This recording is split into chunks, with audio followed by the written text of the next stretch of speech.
A Nacho Damonte. Bueno, ahí está Nacho. Buenas noches, Maxi, ¿cómo te va? Estamos trabajando en el Vaticano, en estos momentos con la iglesia Santa María Mayor, donde va a descansar por última vez el Papa Francisco. Aquí es donde va a quedar el féretro el próximo sábado, luego del funeral que comenzará primero con el arribo del cuerpo del Sumo Pontífice hacia la Plaza de San Pedro. Allí tendrá su momento para poder todos los feligreses de la Iglesia Católica acercarse y dar su último adiós al Papa Francisco. Esto comenzará mañana, ¿sí? Cerca de las 11 de la mañana. La idea es que a las 9 ya esté el féretro colocado dentro de la Capilla Sixtina, donde se podrán acercar los distintos romanos, argentinos y personas de todas las nacionalidades que se han acercado hasta aquí para brindar el último adiós al que era el líder de la Iglesia Católica. Entre las otras novedades del día de hoy, Maxi, hay que contar que finalmente se confirma que el 5 de mayo se va a llevar adelante el cónclave entre los cardenales para terminar diciendo quién va a ser el reemplazante de Francisco. Se habla de un papa africano, se habla de un papa romano, se habla de otro papa europeo. En definitiva, hay entre 7 y 10 personas cardenales con chances de poder quedarse con el sillón de San Pedro y llevar adelante las misiones de la Iglesia por los próximos años.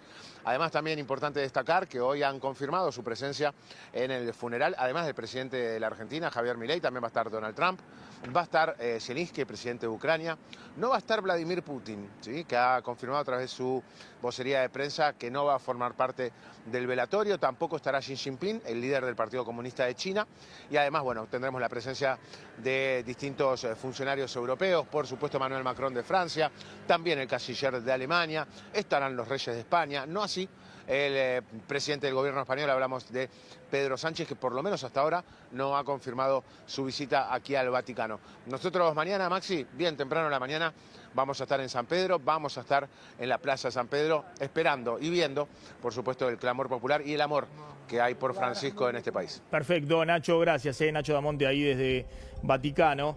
Bueno, ya estamos con José María Poirier, que es periodista y director de la revista Criterio, y escribió en La Nación un artículo muy interesante sobre el legado del Papa Francisco. Está también con nosotros Federico Walsh, que es ex vocero y amigo de Bergoglio. Gracias por venir. Gracias. Está Federico Aurelio, consultor político, encuestador. Ahora vamos a hablar un poquito también con él de cómo está el panorama político y opinión pública en la Argentina. Estoy con Pablo Fernández Blanco y con Delfina Galarza. A ver, un resumen de algunas frases principales, y me interesa la visión de Poirier y de Federico Walsh respecto al legado del Papa Francisco y lo que significa y la repercusión que esto ha tenido a nivel mundial. A ver.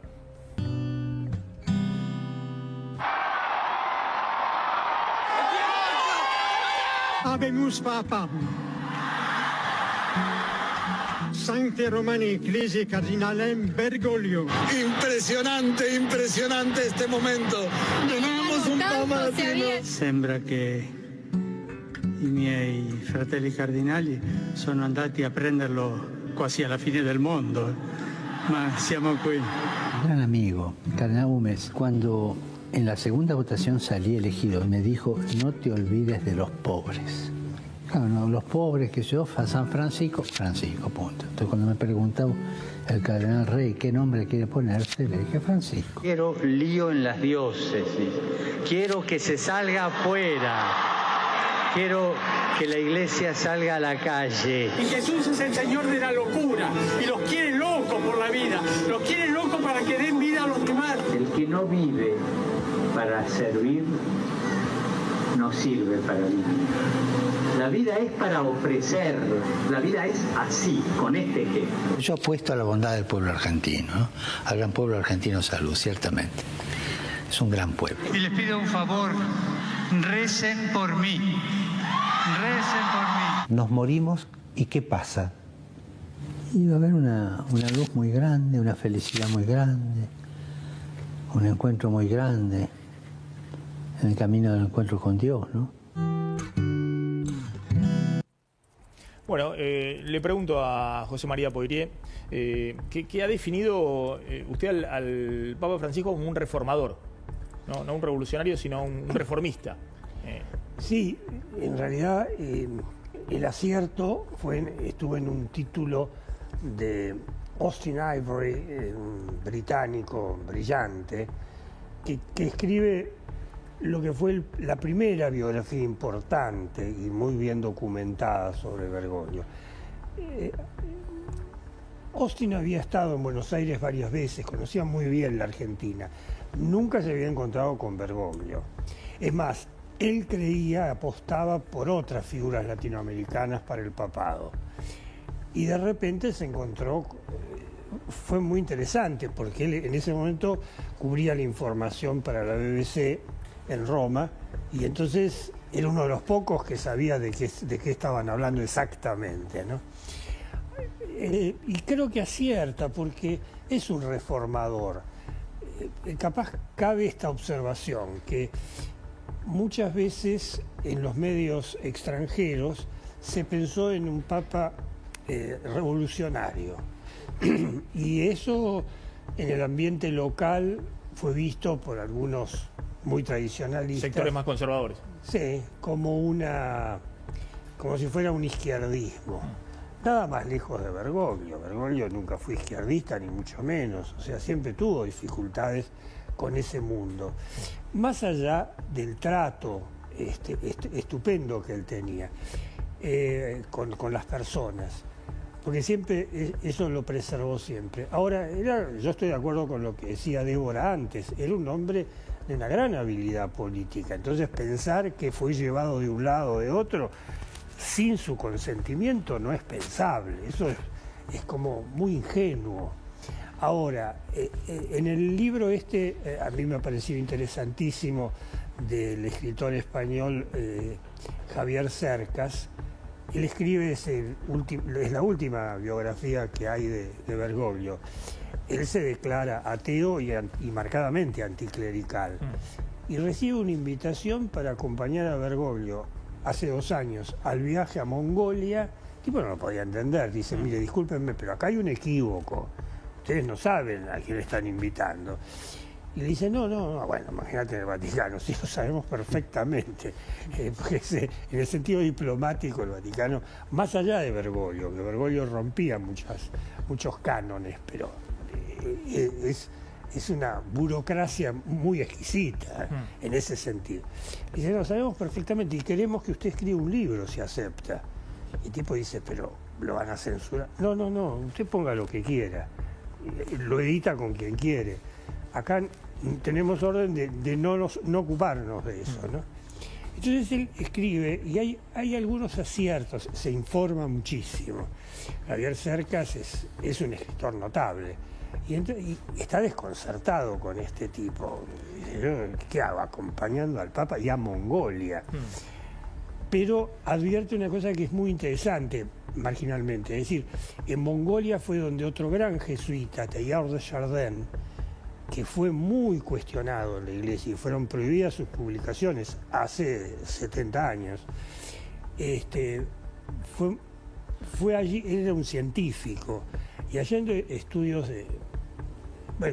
se interesó en muchos temas muy específicos, pero él ahí empieza a escribir una obra fundamental que fue la Messe sur le monde, la Misa sobre el Mundo, que fue un libro extraordinario, pero que se publicó después que se había muerto. Él ya estaba en New York, donde había sido enviado. Y Bergoglio reivindica eso. Es fantástico, porque Bergoglio, a mi juicio, es un conservador popular. Un conservador popular. Claramente. ¿Qué duda puede caber? Si no, creo que quiere decir que estamos opinando sin conocimiento. Por supuesto, estas son todas palabras de terminología política que pueden ser interpretadas de una manera o de otra. Pero cuando dicen en algunos medios, bueno, era un amante de la teología de liberación, no. Si algo no soportaba era la teología de la liberación. Después él dice, no, es la teología del pueblo, pero es un término específico que la toma de otras figuras. Ahora voy a volver. Federico Wolf, ¿cuál es, según tu visión, lo que ha dejado como impronta el Papa Francisco?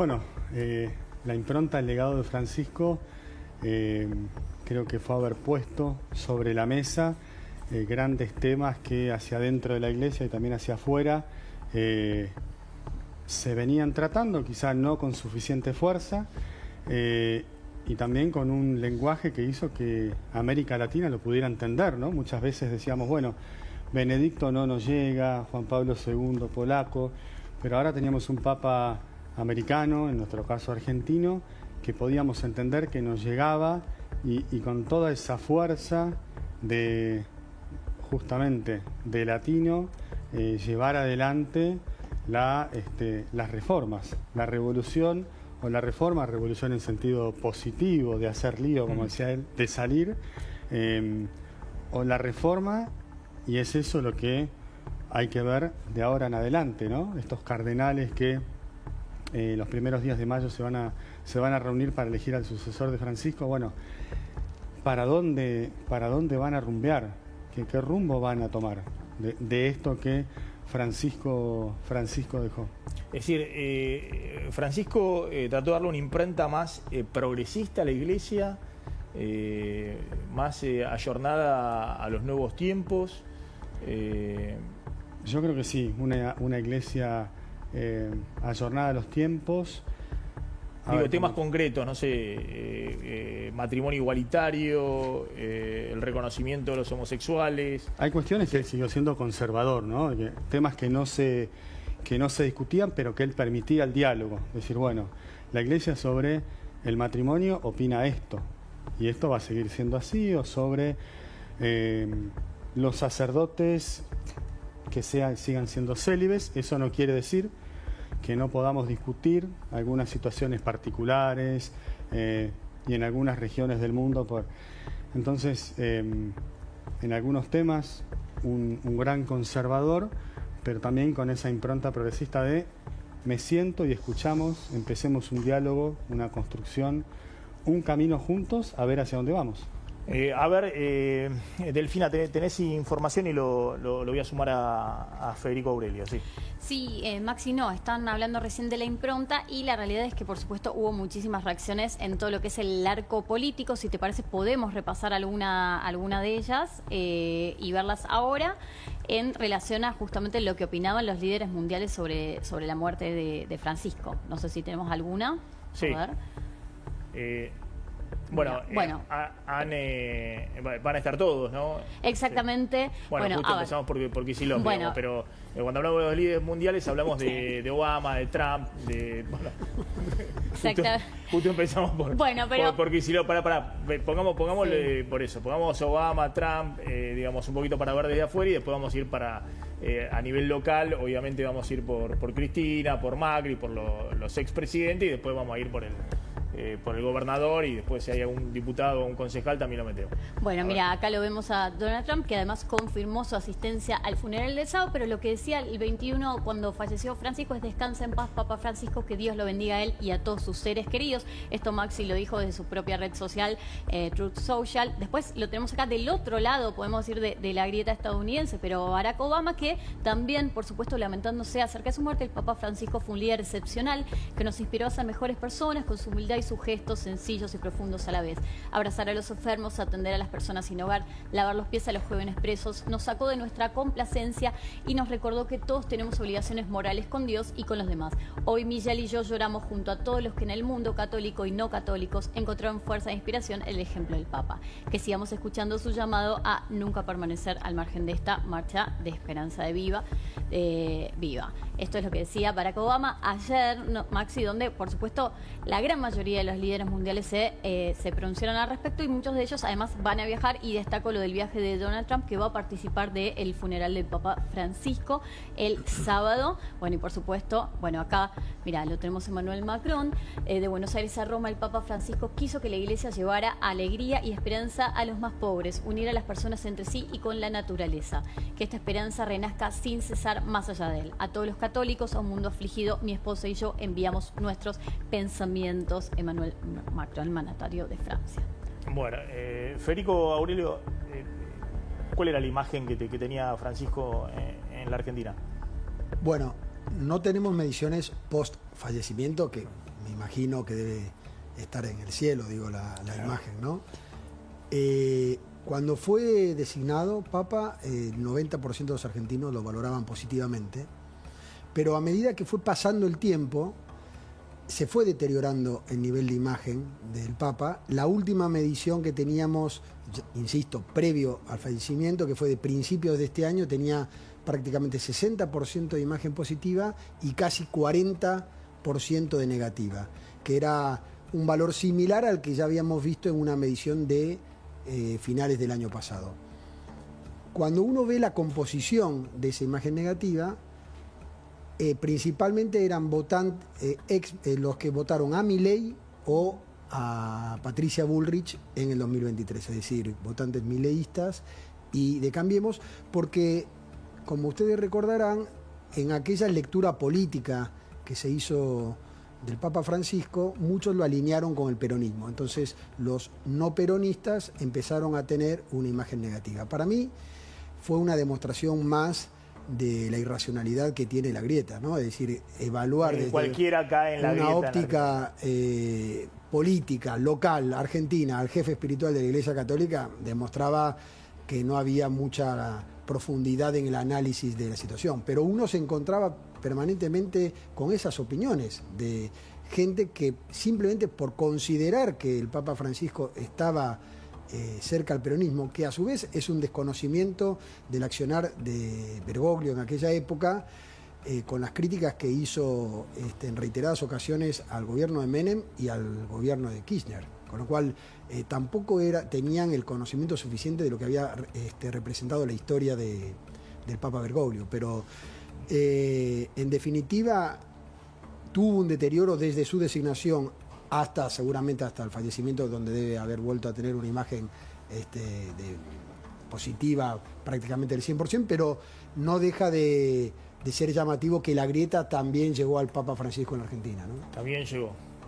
Pablo, ¿tenés información de...? Sí, si te parece, Maxi, vamos a mezclar un poquitito todo este clima que estamos viviendo por la partida de Francisco con la cuestión política. Está claro que va a viajar Javier Milei, el presidente Javier Milei, a Roma. Va a viajar el jueves por la noche, concretamente a las 22, y por otra parte ya sabemos que declaró 7 días de duelo. Ahora, ¿quiénes van a acompañar a Javier Milei?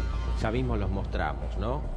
Van a ir con el presidente. Por un lado, su hermana, Karina Milei, también el jefe de gabinete, Guillermo Francos, y el canciller Gerardo Huertein. A ellos se suman la ministra de Seguridad, Patricia Bullrich, también la ministra de Capital Humano, la que se encarga de la parte social en la Argentina, Sandra Petovelo, y el vocero presidencial, Manuel Adorni. Y después también, Maxi, si querés te cuento cuáles son los líderes, o sí, podríamos decir. Contalo. Líderes, sí. Dale, perfecto, seguimos entonces. Los expresidentes, concretamente, de la Argentina, que van a ir o todavía no lo tienen confirmado.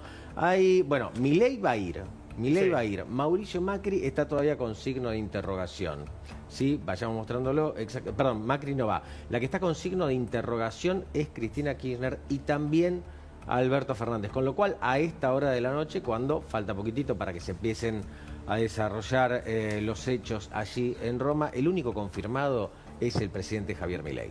Te sumo una cosita, Pablo, en territorio porteño se habló muchísimo de que iba a viajar Jorge Macri. Finalmente hoy, confirmó que no lo va a hacer. Sí lo va a hacer el secretario de Relaciones Internacionales, que tiene que ver con Fulvio Pompeo, pero también, además, te sumo algo, quien está viajando ahora es el secretario de culto, Nahuel Sotelo, que va a recibir a lo que es la comitiva presidencial el jueves, luego del jueves por la noche, cuando arriben hacia Roma.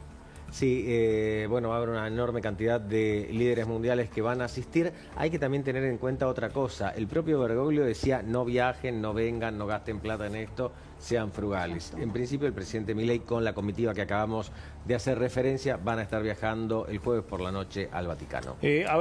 Sumo, como hablábamos recién con José María Poirier, este tema de que el Papa había entrado en la grieta, ¿considera que es razonable, que...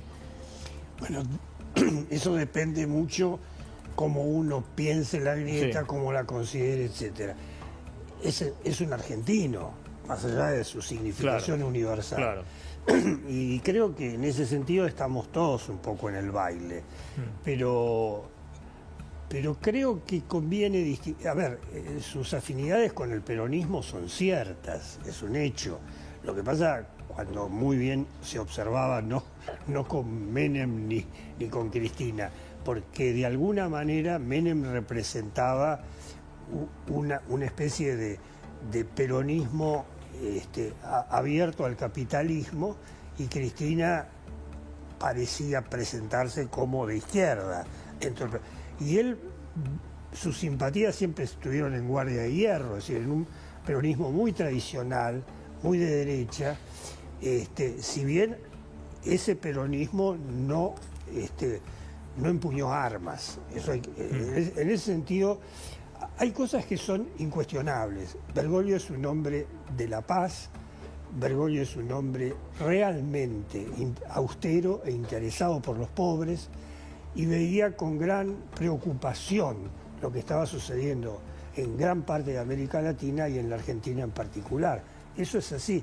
Ahora, después, basta ver con qué predilección recibía a ciertos personajes que uno no hubiera invitado a tomar un café a su casa nunca. Fíjense lo que decía el Papa Francisco de por qué no había visitado la Argentina.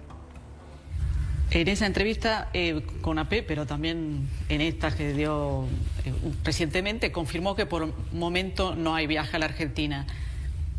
¿Qué le diría a los que están decepcionados por eso, que son muchos, seguramente mucho más que sus críticos allá? Yo le diría dos cosas. Primero, que el viaje a la Argentina estuvo planeado. Sí, sí. En el 2017 y todo. Sí. ¿Qué pasó? Que Bachelet, justo en esa época, estaban las elecciones para el sucesor. Entonces tuvo que tirarlo adelante. Y yo hubiera ido a Argentina en enero, fin de diciembre, lo cual no es imposible, y a Uruguay, Argentina. Entonces, terminado Chile, fui a Perú y dejé Argentina para más adelante. O sea, no hay una negativa a ir, estuvo planeado. Después lo que sucedió es que las cosas se complicaron de otra manera. Hubo 2 años de pandemia que tiró adelante viajes que había que hacer necesariamente, incluso a lugares que uno dice, ¿para qué fue ahí? No, había que ir, ¿no? Así que la Argentina sigue esperando. Yo quiero ir, espero ir. Ojalá pueda. Esto fue a los 10 años del papado, o sea, en 2023. En 2023. ¿Hay alguna otra explicación de por qué no vino? Yo creo que cabe la explicación del Papa. Esa explicación, y para esos años empezó también, ¿no?, con sus problemas de salud. Que terminaron de complicarle la agenda, ¿no? Finalmente no pudo venir. Bueno, vamos a sumar la información que tienen respecto a la sucesión, ¿no? Ahora, lo que se va a determinar cuándo se elige al nuevo Papa. A partir del, como decían bien en el móvil, a partir del 5 de mayo, esto puede ir del 5 al 10 de mayo, Maxi, y bueno, por supuesto, a ver, ¿cómo tiene que ver la votación? Pueden ser 4 votaciones por día, esto digamos, así van a ser los encuentros, pero hay que decirlo, son encuentros de los cardenales, que hay preencuentros que ya se están suscitando, ¿no?, más allá de la formalidad. Acá vamos a aclarar, ¿quiénes eligen? Bueno, por un momento asistirán 133 cardenales menores de 80 años. Recordamos que había 135, pero hay 2 que no pueden asistir por enfermedad. La composición del cónclave será el más internacional hasta ahora, con solo un maxi 34% de electores europeos. Así va a estar conformado este cónclave. Mirá, seguimos avanzando. ¿Cuándo se elige? Bueno, el colegio cardenalicio es convocado para el cónclave y deben reunirse a más tardar 15 días después de producida la vacante. Por eso hablamos del 5 de mayo, que entiendo que es una fecha que está prácticamente confirmada. Donde se elige en la Capilla Sixtina durante el cónclave. Los cardenales, bueno, no tienen acceso, por supuesto, ¿no?, ni a los diarios, ni a la radio, televisión, celular. O sea, no pueden tener ningún tipo de estímulo del exterior cuando están en la asamblea, Maxi. Y las votaciones, bueno, se realizan, como lo decía, son 4 por día. El Papa es elegido cuando un único candidato tiene la mayoría de los 2/3. Y acá es cuando se da, viste, la famosa fumata la fumata blanca, pero acá hablamos de las fumatas, no debe quedar ningún documento de la votación y por eso es que en cada ronda se queman, ¿no?, estos papeletas, y el humo es negro cuando no hay acuerdo y por supuesto tenemos la famosa el humo blanco cuando se elige un nuevo papa, ¿no? Y desde el balcón principal, bueno, se confirma esto en la Plaza de San Pedro. Y hay una gran polémica alrededor de un cardenal, concretamente Angelo Becciu. Hay una particularidad, es el primer cardenal que fue juzgado por la justicia penal del Vaticano, ¿sí? Fue juzgado y fue condenado, atención con esto, por varios hechos, pero sobre todo abuso de poder por un lado y también irregularidades en el manejo del dinero. Les cuento algo, la investigación probó que le había hecho perder dinero a la iglesia comprando un bien en Inglaterra por un lado y también haciendo una donación a una fundación dirigida por su hermano. Ahora, ¿cuál es la particularidad? Este hombre es cardenal, ha perdido ciertos derechos como cardenal, pero en principio no fue expulsado o no habría sido expulsado del colegio cardenalicio. Él mismo considera que estaría en condiciones de votar, con lo cual se da esta situación absolutamente paradójica de que un cardenal que tiene al que se le ha hecho una investigación penal, que ha sido condenado a 5 años y 6 meses, eventualmente podría llegar a votar para elegir al próximo papa.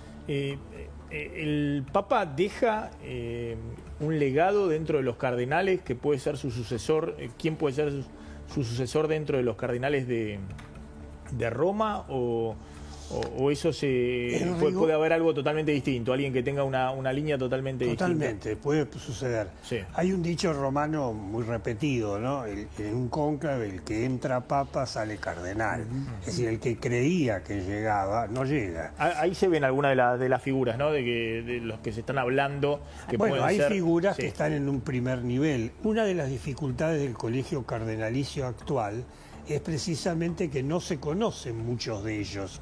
Porque salvo estas figuras como la del secretario de Estado, el arzobispo de Bolonia, el filipino, etcétera, que está muy en vista, ha nombrado tal cantidad de cardenales en los distintos países del planeta. Ese es Parolin, ¿no? Claro. Pietro Parolin, Pietro el secretario Parolin. de Estado, que era la mano derecha del Papa. Claro, es el segundo cargo en importancia en el gobierno. Pietro Parolin fue nuncio en Venezuela en la época de este actual gobierno, con muchas dificultades. Y es un hombre en el que Bergoglio puso mucha confianza, al estilo Bergoglio. Bergoglio no delega, manda él, dirige él. Eso es muy fuerte, Bergoglio. Lo hizo siempre acá, con los jesuitas, en la arquidiócesis. Entonces, ahí es muy difícil descubrir qué está manejando un secretario de Estado hoy, pero, bueno, es una figura de confianza, eso sí. Ahora, que él pueda influir en la elección es muy difícil. Que le haya dejado un sucesor. No puede. Sí, no creo que haya dejado un sucesor, pero que él haya nombrado el 80% de los cardenales, claro. Es un dato, ¿no? Hoy nos encontramos con que gran parte de los que tienen que elegir al sucesor son de una línea franciscana, digamos, o de estos países periféricos, ¿no? De esta internacionalización de la que hablabas vos recién. Sí, recién veíamos, ¿no? En pantalla, se podía decir como los que tienen y corríjame si me equivoco, los que tenían el visto bueno de Francisco, como, no sé si podemos volver a la placa, pero digo, mira, ahí está, Matteo Maria Zuppi, ¿no? Italiano, también por eso se habla por estas horas, Romano. ¿no? De un, ¿cómo? Sí, es romano. Bueno, sí, él es arzobispo de Bolonia ahora, y un hombre de extrema confianza del Papa. Del Papa. Y por el otro lado también, por estas horas suena, ¿no? Resuena el nombre de Luis Antonio Coquín Tagle, el filipino, que sería quien maneja una agenda un tanto más progresista, por así decirlo. Podría ser, es un hombre muy interesante. Un clásico entre los papables, ¿no? Clásico entre los papables. Viene sonando. ¿Por qué? Y porque es una figura para un grupo octogenario relativamente joven, y por otra parte representaría un cambio de continente, un cambio, es decir, Filipinas es el país con más católicos en Asia, pero de todas maneras es Asia. Entonces ahí estaría. Yo creo que hay Pero en Asia el porcentaje de cristianos es, bueno, en Filipinas sí, debe ser el 80% de la población, pero, el resto de Asia pero el resto debe ser bajísimo. Sí, pero fíjate que, por ejemplo, el Papa hace un viaje que comentaba del libro. Y va a un país como Mongolia donde no hay cristianos. O sea, vos decís, bueno, quería hacerlo y lo hizo. Por eso que es muy cuestionable por qué no vino acá. Y hubiera podido venir, pero no, evidentemente decidió no venir. Ahora, el gran tema para él es China. China es su misión, es la misión de los jesuitas, es llegar a China. Desde la época de un famoso Matteo Ricci. Milei inmediatamente, obviamente, emitió un tuit en el cual, obviamente, lamentó, creo que, no quiero, quiero ver textual el tuit, creo que decía algo así como, ahí está, con profundo dolor, me entero esta triste mañana, el Papa Francisco falleció hoy y se encuentra descansando en paz, a pesar de diferencias que hoy resultan menores. Haber podido conocerlo en su bondad y sabiduría fue un verdadero honor, e inmediatamente confirma el viaje, ¿no? Está dentro de los presidentes que va con una comitiva reducida, pero que va. Vos contabas, Federico, que bueno, claramente Milei mostró una reconciliación con el Papa, ¿no? Inmediato, incluso hizo otros gestos también en algún momento pero parte de sus seguidores o del núcleo duro no se reconciliaron. No. Y bueno, parte de esto que... Porque se lo asocia al peronismo. Exactamente. Entonces, independientemente... Pero si bien 60% de imagen positiva, eso supera hoy al no, por eso es que no son todos, es una parte de ellos. Claro. ¿No? Pero bueno, pero sí Milei había logrado la reconciliación con el Papa mucho antes del fallecimiento en los encuentros que tuvo previamente, ¿no? Es decir, que él había zanjado esa diferencia. Lo que pasa es que parte de los seguidores de él no lo zanjaron. De los seguidores no lo zanjaron. No, porque nada, de vuelta a lo que estábamos hablando antes, ¿no? Se incorporan en esta cuestión de la grieta política y creen que todo tiene que ingresar por esa vía y no lo evalúan desde la óptica religiosa y espiritual, sino que lo evalúan desde una óptica política local de la Argentina. Dentro de la grieta política. Así es. Es decir, con la idea de que esto es binario. Ahora, siempre se dijo, ¿no?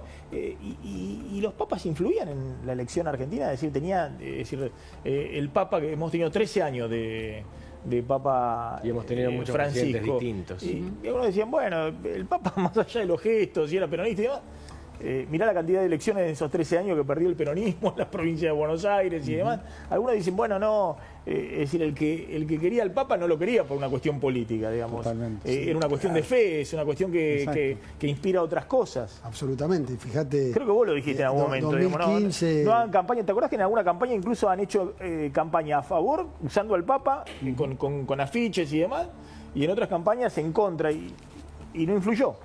Y el peronismo perdió durante el papado de Francisco 2015, 2017, 2021, 2023, bueno, 4. Claro. Sí.